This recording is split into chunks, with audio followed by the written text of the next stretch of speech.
Ciudad de México, diciembre de un año ya lejano. Una vivienda en silencio, papeles ordenadamente dispuestos sobre un escritorio, una taza de café a medio consumir, y un cuaderno azul abierto con una única frase escrita. El lugar no estaba deshabitado, solo mal comprendido. Esa fue la última vez que alguien tuvo noticia de Jacobo Greenberg. Su partida ocurrió sin rastros evidentes, sin señales de lucha, sin desorden. Solo quedó la ausencia. Lo que casi nadie supo, o prefirió no mencionar, es que Jacobo lo había anunciado tiempo antes. Un día ya no estaré, pero mi pensamiento continuará resonando entre quienes logren sintonizarlo, le confió a un colega semanas antes de desaparecer. Durante mucho tiempo, personas cercanas a él, alumnos, amigos, científicos, sanadores y familiares, preservaron lo poco que él les compartió en confidencia, fragmentos dispersos en notas, cintas de audio, cartas, recuerdos oníricos y frases aisladas. Restos de una visión profunda que no habían sido revelados, hasta ahora. Este relato no intenta formular teorías, sino reconstruir una experiencia interna, simbólica y espiritual, basada en los ecos que dejó Jacobo en quienes lo conocieron. Porque quienes lo han leído o escuchado saben que nada en torno a él parecía ocurrir por azar. Tal vez por eso estas palabras llegan justo en el momento preciso, cuando algo en el interior se encuentra listo para despertar. Jacobo solía afirmar que la realidad no es como la percibimos. ¿Cómo llegó a concluir que la mente no analiza, sino que genera? ¿Qué secretos le fueron confiados por doña Pachita en sus ceremonias más reservadas? ¿Y por qué sostenía que el universo entero es un pensamiento manifestado? Recuerdo claramente una de esas jornadas. Estábamos en una cafetería sencilla, con sillas metálicas y paredes de un tono mostaza que no llamaban la atención. Pero ese día, ese espacio se volvió, por un instante, el centro de algo mucho mayor. Jacobo llegó como siempre, con su cuaderno bajo el brazo. No saludaba con palabras, sino con la mirada, y esa vez sus ojos parecían haber visto algo que el resto aún no. Se sentó frente a mí, pidió un café sin azúcar, y permaneció en silencio. Miraba la mesa como si esperara que algo, invisible para nosotros, emergiera. Luego tomó una servilleta. En lugar de limpiarse o escribir algo trivial, tomó una pluma azul y dibujó un punto en el centro. A partir de ahí, empezó a trazar círculos concéntricos. No eran perfectos ni geométricamente exactos, pero transmitían una precisión indescriptible. Esto es el entramado, dijo sin levantar la vista. La red que sostiene lo que llamamos realidad. Al principio creí que hablaba en términos simbólicos, como una forma poética de referirse al alma o al campo cuántico. Pero no. Jacobo se refería a una estructura energética tangible, un patrón de conciencia que conecta pensamientos, cuerpo, espacio y tiempo. Explicó que cada pensamiento genera una onda en ese campo. La razón por la que no percibimos sus efectos es porque no sabemos cómo ni dónde mirar. La mente no reflexiona, teje, y cada pensamiento es un hilo en el tapiz de la existencia, escribió en una esquina de la servilleta. Aquel concepto lo transformó todo. Desde entonces, nada volvió a ser igual, sus vínculos, su forma de investigar, su manera de vivir. Esa noche, antes de despedirse, me dijo algo que sigue presente en mí: el problema no es que no lo creas. El problema es que ya lo haces, sin saberlo. Tiempo después, relató su primer encuentro con Pachita. No ocurrió en un laboratorio ni en un sitio sagrado, sino en una habitación sencilla, iluminada solo por una vela y una fe que venía de lejos. Llegó con la lógica de quien ha estudiado física avanzada, pero también con la apertura de quien ha leído a los antiguos sabios. Ella lo observó desde una silla de madera. No le pidió su nombre, no hizo preguntas. Solo lo miró como si leyera algo más allá de su rostro. Y entonces le dijo: no vienes a verme. Vienes a mirarte. Lo que sucedió a continuación no fue fácil de traducir en palabras. Por eso, Jacobo no lo registró como un informe científico, sino como un susurro escrito en su cuaderno negro. Describió una sensación de presión en el pecho, sin que nadie lo tocara. Su mente se silenció. Su cuerpo pareció flotar. Y Pachita simplemente cerró los ojos. Afirmó haber visto luces dentro de sí mismo, no como imaginaciones, sino como manifestaciones reales. Como si la energía se reconfigurara por la sola presencia de ella. Al final de la sesión, Pachita se inclinó y le dijo al oído, no necesitas tocar para transformar algo. Basta con estar presente en donde el otro cree que no estás. Al día siguiente, Jacobo nos comentó que sentía su campo vibratorio alterado. No de forma física, sino a un nivel más sutil. Por primera vez dejó de concebir la mente como una máquina de análisis y comenzó a entenderla como un canal capaz de resonar con dimensiones no ordinarias. Dijo algo que nunca se me borró, el cuerpo es solo la sombra de algo mucho más vasto. Lo auténtico, lo que crea, se encuentra en otra capa de la existencia, una que Pachita sabía habitar sin necesidad de desplazarse. Desde ese momento, su enfoque científico se transformó. Ya no indagaba en los confines del cerebro, sino más allá de él. Más adelante intentó reproducir esa vivencia mediante prácticas de meditación profunda y campos energéticos, lo que lo llevó a escribir su obra más controvertida, una que nunca llegó a ser publicada por completo. Jacobo rara vez hablaba de su madre. Pero cuando lo hacía, el mundo alrededor parecía detenerse. Su tono se volvía suave y su mirada alcanzaba lugares a los que pocos accedían. Ella partió cuando él aún era joven, pero nunca la sintió distante. Para él, simplemente se había desplazado a otro plano. El día en que se fue, no lloró. No fue por falta de amor, sino porque su presencia seguía intacta, como si se hallara justo detrás de él. Lo escribió en uno de sus diarios más íntimos, un cuaderno que nunca pensó hacer público, aunque compartió algunos fragmentos con quienes, como él, intuían que el alma no desaparece, solo cambia de vibración. Poco tiempo después de su muerte, mientras caminaba solo por los jardines de la UNAM, Jacobo escuchó su voz.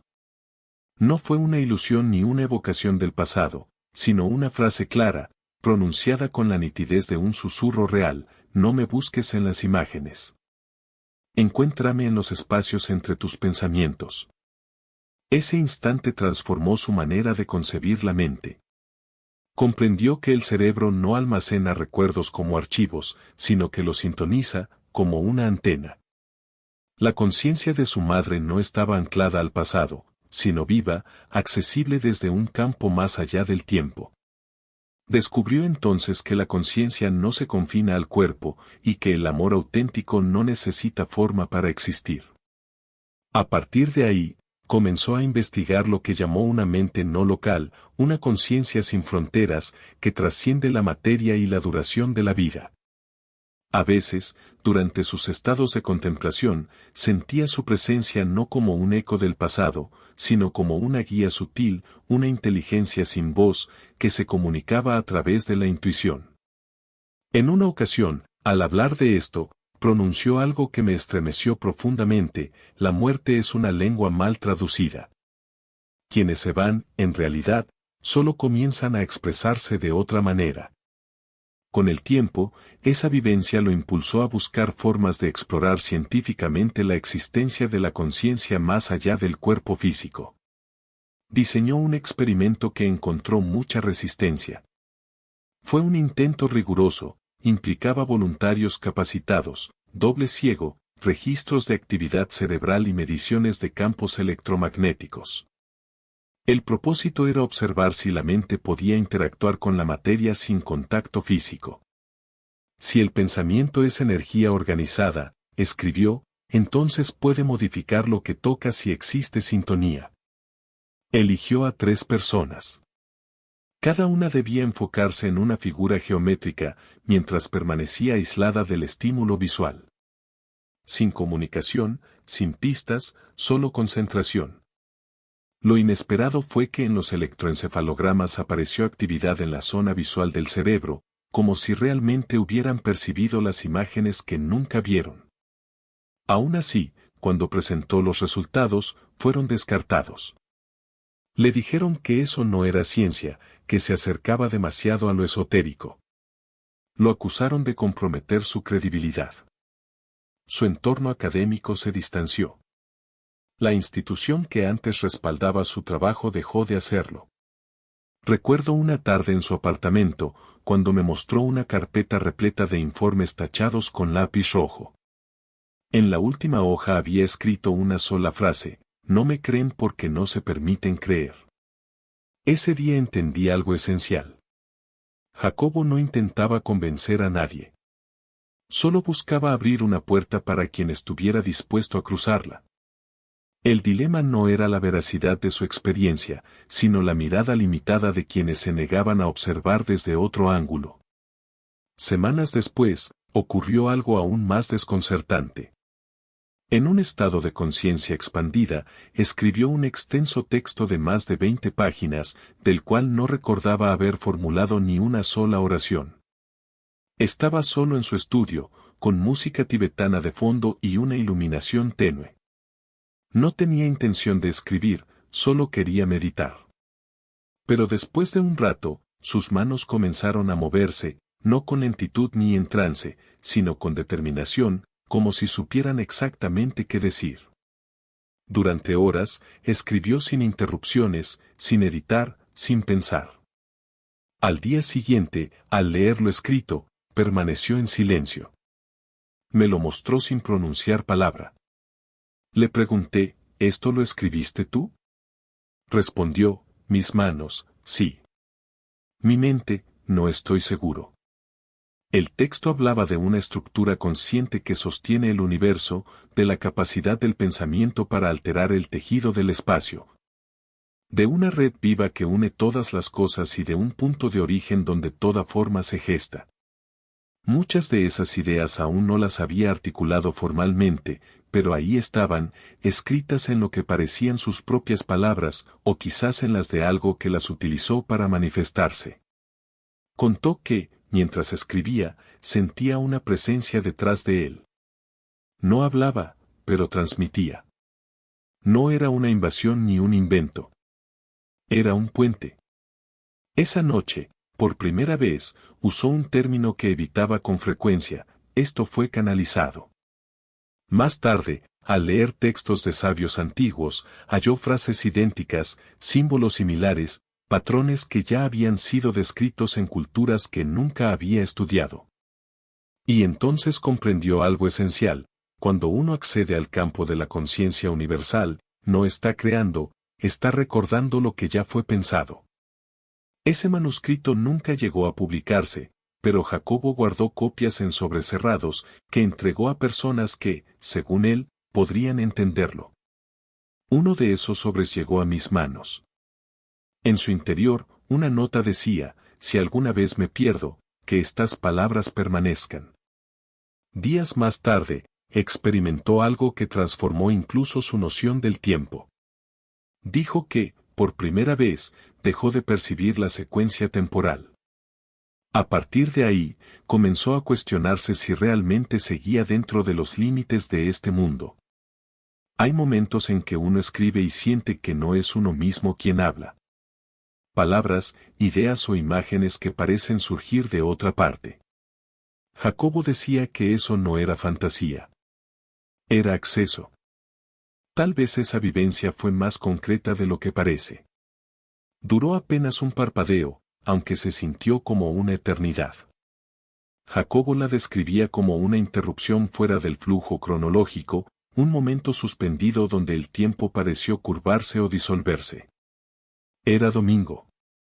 Había pasado la jornada en soledad, escribiendo, en contemplación, permitiendo que su mente se deslizara por pensamientos difíciles de traducir en palabras. Cerca del anochecer, el silencio lo envolvió. Apagó la lámpara, cerró los párpados y simplemente permaneció. No soñaba ni razonaba, solo habitaba. Cuando volvió a abrir los ojos, creyó que solo habían transcurrido instantes. Pero el reloj indicaba que habían pasado varias horas. No recordaba nada. Ningún pensamiento, ninguna espera, ningún tránsito. No se trató de quedarse dormido, escribió después. Fue como atravesar el umbral de un espacio donde el tiempo no tiene permiso de entrar. No había pasado ni futuro, solo un punto inmóvil tan real que incluso la noción de presente desapareció. Al día siguiente, Jacobo me llamó, no para narrarme lo ocurrido, sino para hacerme una pregunta desconcertante: ¿el tiempo es algo que fluye o algo que se repite por costumbre? Esa conversación se extendió largamente. En algún momento compartió una frase que luego anotaría en su libreta de tapas rojas: quizá el tiempo solo es necesario para quienes aún no han recordado lo que ya son. Desde esa experiencia, comenzó a investigar estados de percepción alterada, prácticas meditativas profundas, periodos de ayuno y silencio, no por seguir una tendencia, sino porque deseaba volver a aquel estado suspendido, esa especie de eternidad donde no hay dirección, ni avance ni retroceso. Solo presencia. Jacobo no pretendía controlar el tiempo, sino liberarse de la necesidad de medirlo. Y en más de una ocasión lo logró, incluso durante sesiones registradas en las que su actividad cerebral adoptaba patrones que no se correspondían con los estados mentales conocidos. Desde entonces, decidió escribir únicamente en tiempo presente, como si nada quedara atrás, como si todo aconteciera simultáneamente. En otra ocasión, un estudiante le hizo una pregunta aparentemente simple: ¿cómo sabes lo que estoy pensando? Y antes de que terminara de hablar, Jacobo le respondió con calma: ¿también has tenido momentos donde el tiempo dejó de existir? Ese día el ambiente tenía algo distinto. El aire parecía contener una densidad invisible. El cielo estaba apagado, como si guardara un secreto. Jacobo también. La reunión fue en un pequeño salón de la UNAM, donde solía ofrecer charlas espontáneas para quienes comprendían que lo esencial rara vez figura en el temario oficial. Éramos pocos. Silencio, un cuaderno y su presencia bastaban. Recuerdo que había una pregunta latiendo en mi mente. No la expresé ni la formulé por completo, solo la sentí. Era una duda íntima, difícil de compartir. Pero antes de que pudiera decir algo, Jacobo alzó la vista, me miró directamente y respondió con una ternura desarmante, como si esa inquietud hubiera nacido dentro de él: no eres el único que lo piensa. Y si lo piensas, es porque ya conoces la respuesta, aunque no quieras verla. Me quedé inmóvil. No había forma racional de explicarlo. El resto de los presentes no comprendía lo que acababa de ocurrir, pero él sí. Días más tarde, compartió su perspectiva: cuando una mente vibra con claridad, otra mente sintonizada puede percibirla. No hablaba de poderes ocultos, sino de resonancia. Según él, no se trata de adivinar, sino de entrar juntos en una conciencia que los abarca a ambos. La comunicación no nace de las palabras, sino de un campo común donde las ideas aún no han tomado forma. Desde ese momento, comprendí que Jacobo ya no escuchaba con los sentidos convencionales. Percibía con el cuerpo entero, con ese espacio sereno donde lo no dicho ya existe. Su verdadero conocimiento no venía de los libros, sino de los símbolos que aún no se pronuncian. En otro encuentro significativo, ocurrió algo que marcó profundamente su camino. Fue una de sus últimas reuniones con Pachita. Al llegar, supo que sería la última vez que la vería viva. No porque ella pareciera enferma, sino por la atmósfera, que se sentía cargada, más densa de lo habitual. No hablaba ni sonreía. Lo miraba con una presencia que parecía superar la materia. Y sin necesidad de palabras, comenzó a comunicar algo profundo. Después, Jacobo escribió que sintió su cuerpo abrirse por dentro, no como una herida, sino como si cada célula escuchara, como si alguien tocara su sistema nervioso desde el alma. Pachita alzó una mano, sin tocarlo, pero él percibió un calor que recorría su pecho. No quemaba, solo transformaba. Entonces ella dijo, el cuerpo no es carne. Es luz que aprendió a seguir una forma. Señaló su pecho, luego el de él. Tú estudias el campo con teorías. Yo lo siento con las manos. Pero hablamos de lo mismo. Todo es campo. Y todo campo, luz. Esa fue la primera vez que Jacobo escuchó hablar del cuerpo de luz, no como imagen simbólica, sino como una estructura energética tangible. Según ella, todos los cuerpos son expresiones temporales de la luz. Cuando una persona recuerda eso, la enfermedad comienza a diluirse. La curación no implica quitar algo, sino recordar lo que da forma al cuerpo, le dijo, mientras sostenía su mano. Jacobo salió de aquella sesión con otra mirada. Ya no investigaba para demostrar algo, sino para recordar. A partir de entonces, empezó a trazar una hipótesis, que todo organismo posee una matriz energética previa, un patrón que puede ser modificado por la conciencia si ésta logra recordar su origen. Esa idea nunca fue publicada. No porque careciera de valor, sino porque era demasiado cierta. Semanas después, escribió algo que marcaría un cambio profundo en su existencia: yo ya no estoy aquí. No fue una metáfora ni un intento poético. Lo dijo mientras miraba por la ventana, como observando un mundo que los demás aún no podían ver. Desde aquel instante, Jacobo ya no era el mismo. Había cambiado su manera de callar. Su silencio ya no era una ausencia, sino una densidad sutil, cargada de algo que no se podía nombrar. Una tarde me invitó a su departamento. No había libros sobre la mesa, sino velas encendidas. En el centro, un cuaderno de tapas azules permanecía abierto, como si aguardara a alguien más, alguien invisible. Dentro de esa libreta, solo una línea estaba escrita: la presencia no necesita cuerpo, basta con una intención constante. Le pregunté qué quería decir con eso, y con una serenidad inquietante me respondió: no me siento dentro de mí. Es como si una parte mía estuviera en otro lugar, observando todo esto desde afuera. Me contó que, en una meditación profunda, había sentido cómo su conciencia se expandía más allá de los límites físicos, trascendiendo el edificio, la ciudad y todo lo conocido. No se trataba de flotar, sino de estar en todas partes al mismo tiempo. Cuando regresó, su cuerpo le pareció estrecho, como una prenda que ya no le quedaba bien. Hay un momento en que dejas de pensar desde ti mismo y comienzas a percibir desde algo más grande, como si fueras solo una célula dentro de una mente vasta, escribió esa misma noche. Había dejado de usar expresiones como yo creo. En su lugar, decía: está surgiendo en mí esta idea o esto se está manifestando a través de mí.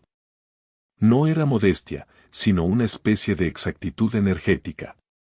No se concebía como autor, sino como canal. Desde ese estado, expresó algo que todavía resuena en mi memoria: cuando el ego se disuelve, el cuerpo se convierte en una posibilidad, no en una necesidad. Poco tiempo después, comenzó a hablar de una forma de retirarse sin moverse. Si algún día su cuerpo desaparecía, no sería una huida ni un crimen, sino un acto de frecuencia. Decía que a veces se sentía habitado por una parte de sí que lo observaba desde otro plano. Afirmaba que la conciencia podía abrirse sin previo aviso, que lo verdaderamente esencial no ocupa espacio ni tiempo. En otra ocasión, me habló de una teoría que, según él, sería borrada de todo registro porque cuestionaba la estructura misma de la realidad y el poder. Sabía que había un límite invisible que no debía cruzarse, no por miedo, sino porque los guardianes del orden establecido no requieren pruebas para interrumpirte. Solo necesitan que lo que digas perturbe la armonía aparente. Y su propuesta lo hacía. Sostenía que la realidad no es objetiva, sino una construcción colectiva, mantenida por acuerdos mentales compartidos. Pero lo más perturbador no era eso, sino lo que añadía después: que dicha realidad podía ser intervenida por quienes dominan el arte de insertar pensamientos en el tejido sutil del campo mental. Jacobo afirmaba que ese entramado de conciencia universal, al que llamaba el látice, podía ser influido, no solo por individuos, sino por grupos capaces de programarlo. Y aseguraba que esto ya estaba ocurriendo. Muchas ideas que consideramos propias serían, en realidad, injertos energéticos, formas mentales diseñadas para mantenernos en una vibración previsible, fácil de manipular y profundamente inconsciente. Cuando todos piensan igual, decía, es porque alguien pensó por ellos. Nunca lo dijo en público, solo lo escribía en silencio, en cuadernos, en charlas íntimas. Su teoría más sensible era que el ego colectivo no surge por naturaleza, sino que es inducido. Y cuanto más nos identificamos con él, más alimentamos una ilusión ajena. Por eso insistía tanto en el silencio interior. No como una vía espiritual, sino como un gesto de resistencia vibracional. Sostenía que la única frecuencia que no puede ser intervenida es la del vacío consciente. Entendió que si el pensamiento modela la realidad, quien controla el pensamiento tiene en sus manos el poder de moldear el mundo. Esa noción era demasiado potente para ser aceptada. Su trabajo fue guardado, no publicado. Se distribuyó en sobresellados, como advertencias anticipadas. En uno de ellos, dejó una frase escrita con letra temblorosa: si algún día desaparezco, no me busquen en los mapas. Encuéntrenme en lo que sienten cuando todo se detiene. En otro de sus escritos hablaba de pensamientos que llegan sin origen, ideas que no parecen propias. Reflexionaba sobre el modo en que ciertos impulsos mentales son sembrados en nosotros sin que lo notemos, como si la conciencia colectiva fuera una tierra fértil para semillas invisibles. En uno de sus últimos cuadernos, el más enigmático, había frases dispersas, bocetos incompletos, símbolos y fórmulas sin terminar. No estaba en su biblioteca ni entre sus notas entregadas. Lo encontraron días después de su desaparición, escondido bajo una tabla floja en el suelo de su estudio. Era negro, sin título, y en su primera página decía: si estás leyendo esto, es porque lo que temía ya sucedió. Al abrirlo, aparecieron pensamientos breves, pero potentes, como si cada frase fuera un código. El tiempo es una costumbre mal aprendida. El yo es un umbral, no un destino. La realidad no se comprende, se cruza. Lo más inquietante era una entrada fechada 2 semanas antes de que dejara de estar. Allí hablaba de sueños lúcidos en los que veía una desconexión colectiva, un apagón interno que haría olvidar a las personas que eran generadoras de realidad. Decía que solo algunos recordarían el camino de regreso, aquellos que aún percibieran que el mundo no era lo que aparentaba. Todo lo esencial ya habita en ti, escribió, pero fue cubierto con nombres ajenos, ruido y temor. Solo cuando te vacíes, volverás a verlo. En otra página, aún más críptica, escribió: estoy por completo preparado. No sé si partiré del cuerpo o de este plano, pero lo que viene ya no se puede detener. Y mi voz no cesará, porque nunca fue solo mía.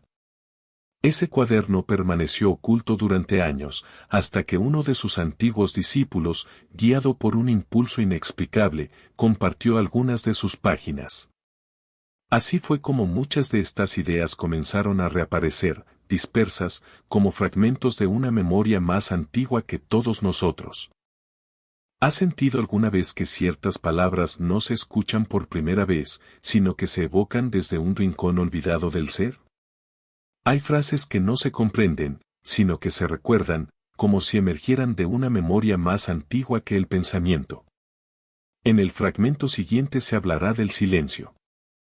No del que se impone por ausencia, sino del que permanece cuando todo lo demás desaparece. Del que Jacobo dejó al no explicar su marcha, y de cómo su partida no representó un final, sino el inicio de algo que aún respira en quienes saben percibir más allá del ruido. Nunca se encontró un cuerpo. No hubo rastros. Solo un vacío imposible de descifrar. Jacobo Greenberg no falleció ni se esfumó como un acontecimiento más. Fue como si el universo, al que tanto intentó descifrar, lo hubiese acogido de regreso en su misterio. Cuando la forma se trasciende, pierde su relevancia. Eso lo escribió en una de sus últimas notas, como si supiera que su retiro no sería una pérdida, sino una mutación profunda. Lo más desconcertante no fue su falta, sino lo que empezó a manifestarse después. Personas de distintos lugares comenzaron a compartir sueños con su presencia, percepciones intensas, pensamientos que no les pertenecían pero que traían consigo una claridad luminosa. Uno de quienes más lo conocieron dijo, entre sollozos, ahora lo siento más presente que cuando lo tenía cerca.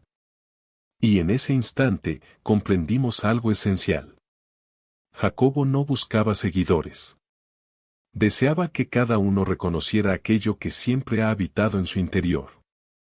Su desaparición marcó el final de una figura, pero no del mensaje que lo sostenía. Porque las verdades más profundas no se almacenan en frases, se siembran en el alma. Lo que él llamaba el átice no es un campo externo, sino una raíz que nos sostiene desde lo más hondo. Y cuando se evoca, algo dentro de nosotros despierta. Este relato no intenta ser un retrato fiel ni una explicación lógica. Es apenas un eco, una vibración tenue que aún persiste en quienes saben escuchar con el corazón despierto. Si has llegado hasta aquí, tal vez sea porque una parte de ti ya lo sabía. Jacobo no se desvaneció. Solo dejó de ser visible para aquellos que ya no miran con los ojos del espíritu.